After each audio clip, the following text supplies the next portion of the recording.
you can always come to D2L and then see my lesson. So I'm just going to record the screen of my PowerPoint, and I'll post this on YouTube, and so you can subscribe to my YouTube channel as well, and then it'll also be embedded in D2L. So we're going to kind of just talk about the origins of democracy, and basically the origins of democracy come from this place called Greece, right? How many of you guys have heard of Greece? The Olympics were there, right? Do you guys remember the Olympics? And they would show that beautiful aerial view of... No? Do you guys watch the Olympics? Mm-hmm. Do you remember what was in Greece? You guys were like in middle school maybe 4 years ago? Anyways, but Greece is... has anyone ever been to Greece? Really? It's beautiful, right?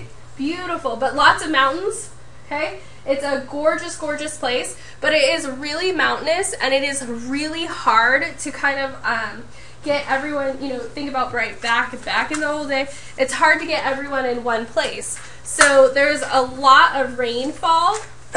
As you can see, it's, surrounded. It kind of has a natural border for protection, right? So if we had people coming in that wanted to invade, you can see that these are really mountainous. It has like a natural protection from outsiders. But what they ended up doing in ancient Greece was that they created city-states, okay? And that's an important word. It's called a polis. How many of you guys have heard of that? No one. One person. Nice. 2 people. So that's really important to remember, okay? AKA like a test question. And basically what they do is they start competing with each other, okay? So some popular ones would be Sparta, okay? Athens. Those are common polis, right? Place a city-state. Now the city-states are going to be unique to having their own culture, okay? They're going to speak the same dialect. So if you kind of think of the United States as an example, okay? People in the South have a different accent, right? Yes? Okay. They have a different accent, right? They have different cultures and certain kind of norms that are different than, let's say, the West Coast of the United States, right? Or how many of you have been to New York? And New Yorkers, right? Like they have a different culture, right? They live in big cities. So there's a different culture, there's a different kind of norm within these different regions. But right, we're all part of the United States, but we all kind of have different things. I remember when I went to Canada, I actually lived in Canada for a couple months, and people are like, "Oh, you're from California? Do you like surf to work?" And I'm like, "What? No, I don't surf to work. I don't even live by the ocean." I was like, I live out in the middle of nowhere. So people start to have these kind of, generalities that make up different cultures. So Spartan and Athens are also going to have those different generalities as well. Come on. Okay, so you can see this is kind of just a color-coordinated map for you guys. You can see Athens and its allies, okay, are in green. Then you can see Sparta and its allies. Those are going to be in yellow. And you can see the neutral states. So with regards to Spartan and Athens, pretty balanced, right, with allies. What do you guys think? Yeah? Kind of? No? You're a chatty bunch. So Athens is going to have a larger population of agricultural land. Okay, it's going to have a less of an emphasis on slaves than Sparta. Athens is going to also put much of its effort based on the territory, much of its effort into its navy, right? Remember, Greece is surrounded by water.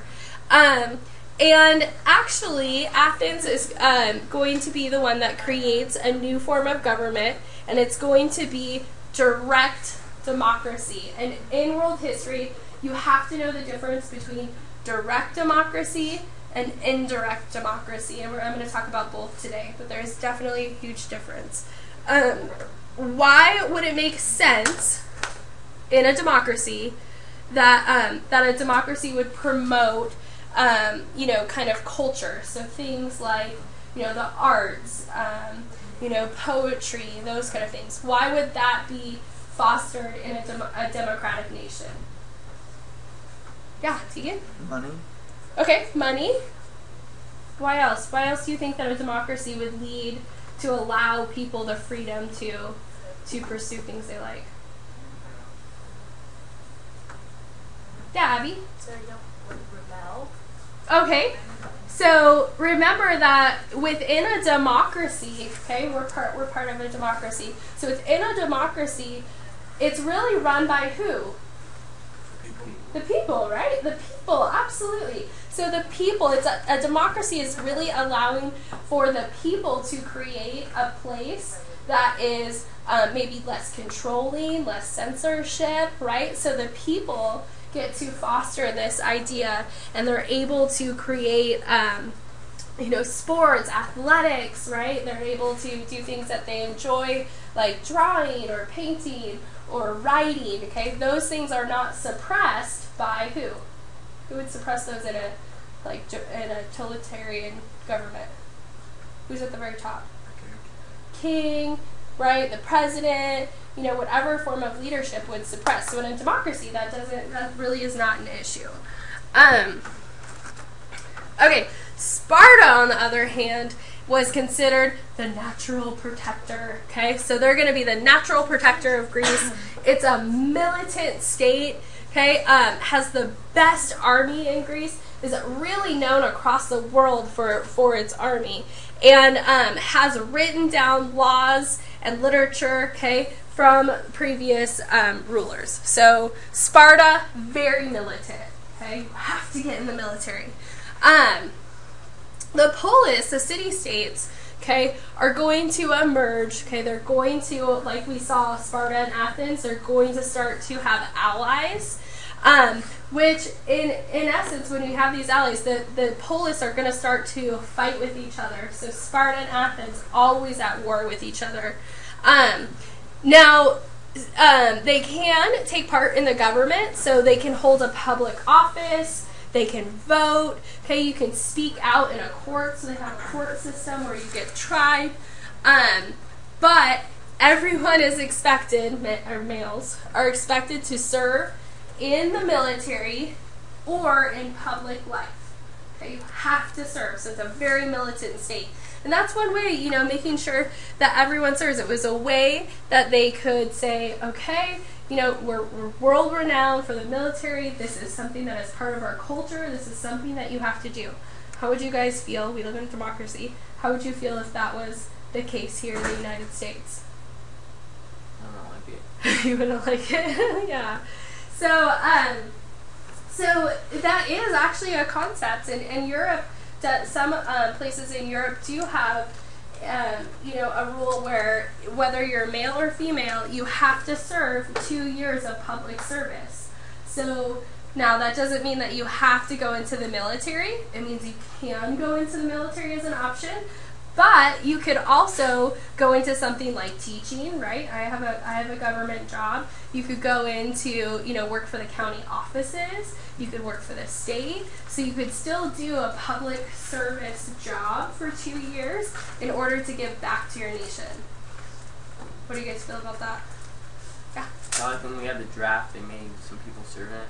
Yeah, absolutely. The draft was is different. So you're talking about the Vietnam War. The draft is really different in the sense where you have to go into the military, and you guys all still have to, not females but males. Once you guys turn 18, you still have to register for the draft. I mean, that's something that in Europe it's called conscription. So it's something that is still active in the United States, and you can be called into service. Women, not so much, but with men, you guys, once you're 18, you have to sign up. So this is a limited democracy, though. So it doesn't include women. So women can't vote. Okay, you vote with however your husband represents your vote. It excludes slaves.